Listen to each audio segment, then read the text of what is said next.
William Wordsworth is considered one of the Romantic poets. And so the first thing we have to consider is that Wordsworth is doing something rather different than what, say, Shakespeare does, or what Wyatt does, or what Petrarch does. Wordsworth's poetry takes on a very personal nature, and he's reflecting more on nature in general, and on human nature in relationship to the divine, and even reflecting on subjects that are of greater import to some degree than mere romance and love. When we see his reflection here, he goes back to this image first of a natural world. It's a beauteous evening, calm and free, much like what Petrarch suggests when he's being tossed and wrung by love. And he says that this holy time, this evening, calm and free, is quiet, but it's quiet as a nun breathless with adoration. So immediately in that natural perspective, that world that Wordsworth is creating here, there is a religious sense. Even though there's no church around or no priestly class around, he's looking at that natural world that they're walking together in and saying, this is like a nun at adoration. And then he says the broad sun is sinking down in tranquility. And so you've got the sun sinking, the ocean, the evening, the world around, quiet, settling down. Notice that in the scansion of the poem, we've got the normal structure of an Italian sonnet, and then in the third line he does something interesting, which is called a caesura. A caesura is a sudden stop in the poem, where you've got the line comes to a sudden end. And he does this a couple times. It says that the holy time is quiet as a nun, breathless with adoration.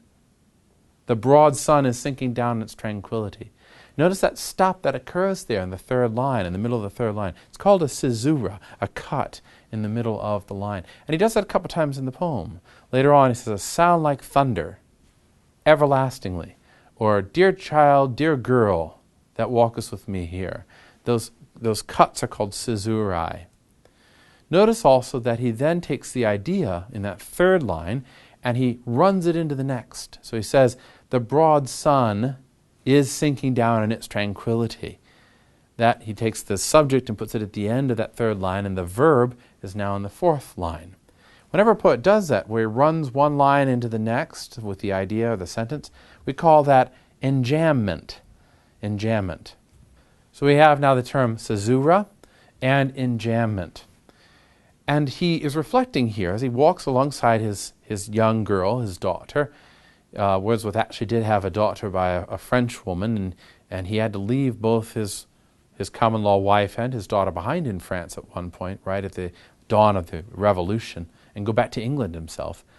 And he's reflecting here as he walks with his daughter in France before he's left about the tranquility of the evening and the gentleness of it all. And then he says to her this is in the second quatrain, he says, listen, the mighty being is awake. The being, the deity is awake. And he, in eternal motion, he makes a sound like thunder, everlastingly, all over. And it's then that he has the volta, addressing the child directly. Dear child, that walks with me here. You appear to be untouched by solemn thought. You're still young. You haven't thought about solemn, deep things yet. But your nature is not, therefore, less divine. You still have this divine nature in you. You lie in Abraham's bosom all year long because you are a holy thing. You're a human person. And it's here that he takes this image of religion that he brings up at the beginning, the idea of the nun breathless with adoration. And he makes it so that religion is no longer part of an official church. Rather, Wordsworth is suggesting that this young girl worships at the temple's inner shrine, at the very heart of what it means to be human.